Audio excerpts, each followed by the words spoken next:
Hello दोस्तों, कानून के शासन चैनल में आप सभी लोगों का फिर से एक बार हार्दिक स्वागत है।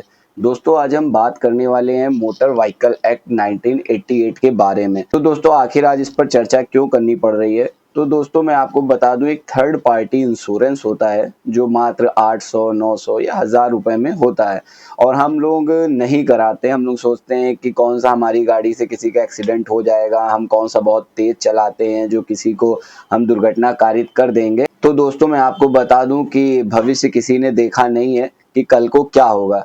तो दोस्तों, मान लीजिए आपकी गाड़ी से आप ठीक है, आप लापरवाही से नहीं चलाएंगे, लेकिन मान लीजिए सामने वाला व्यक्ति लापरवाही से आकर और आपकी गाड़ी पर घटना कारित कर देता है। तो उस दशा में मान लीजिए उसकी मौत हो जाती है या फिर उसका एक हाथ कट जाता है, एक आंख चली जाती है, पैर चला जाता है या फिर वो बहुत ही मामूली उसको चोट लग जाती है। तो उस दशा में अगर वो 6 माह के जो घटना जिस दिन भी दुर्घटना कारित होती है उसके 6 माह के अंदर एमएससीटी एक्ट जो एक ट्रिब्यूनल बनाया गया है वहां पर वो वाद एक पंजीकृत करता है कंपनसेशन के लिए। तो दोस्तों, अगर आपके पास इंश्योरेंस नहीं होगा तो आपको पेमेंट करना पड़ेगा। तो पेमेंट 3 टाइप्स की होंगी। एक तो डेथ, अगर मान लीजिए सामने वाले की डेथ हो गई है तो आपको 5 लाख रुपए तक आपको कंपनसेशन आपको देना होगा। साथ ही यदि मान लीजिए कि उसका एक हाथ चला गया, पैर चला गया, तो उस कंडीशन में आपको 2.5 लाख से ऊपर जो भी कोर्ट इंटरेस्ट भी लगाएगी और उसके ऊपर आपको पेमेंट करनी होगी। अगर मान लीजिए उसको मामूली चोट आई है तो उस कंडीशन में भी आपको 25,000 रुपए से अधिक आपको धनराशि देनी पड़ेगी। तो दोस्तों, आप कोर्ट में ये साबित करते रहिए नहीं मेरी लापरवाही से नहीं हुआ, तो इसको साबित करने में एक लंबा टाइम लगेगा और उसके बाद में भी ये साबित होगा कि नहीं होगा कि आपकी लापरवाही थी, क्योंकि वो व्यक्ति तो अब रहा नहीं, तो लापरवाही आपकी थी नहीं थी ये एक सेकेंडरी है। तो उस कंडीशन में आपको पेमेंट कंपनसेशन देना ही पड़ेगा। तो अगर आप 800, 900, 1000 रुपए आज की तारीख में आप बचाते हैं तो कल को आपको 5 लाख, 2.5 लाख और 25,000 से की पेमेंट आपको करनी पड़ेगी। आप इंश्योरेंस कराते हैं या नहीं कराते हैं ये आपके ऊपर है।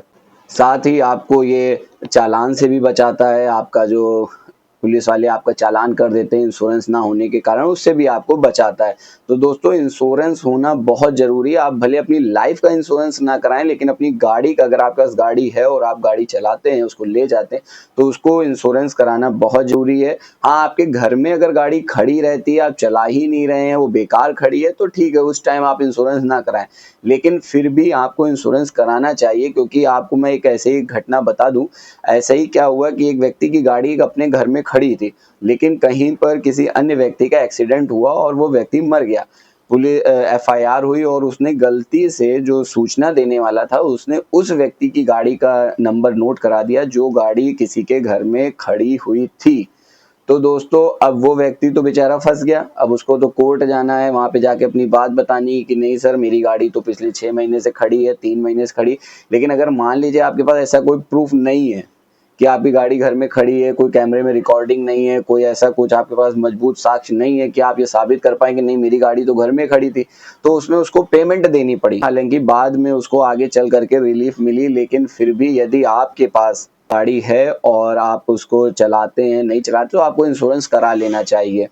तो दोस्तों, उम्मीद करते हैं कि आप लोग इंश्योरेंस अपनी गाड़ी का कराएंगे और भविष्य में होने वाली जो दुर्घटनाएं हैं उनसे आप फाइनेंशियल रूप से खुद को मजबूत कर सकेंगे। धन्यवाद। तो दोस्तों, चैनल को लाइक और सब्सक्राइब कर लें ताकि इंटरेस्टिंग वीडियो लॉ से रिलेटेड आपको मिलती रहे। धन्यवाद।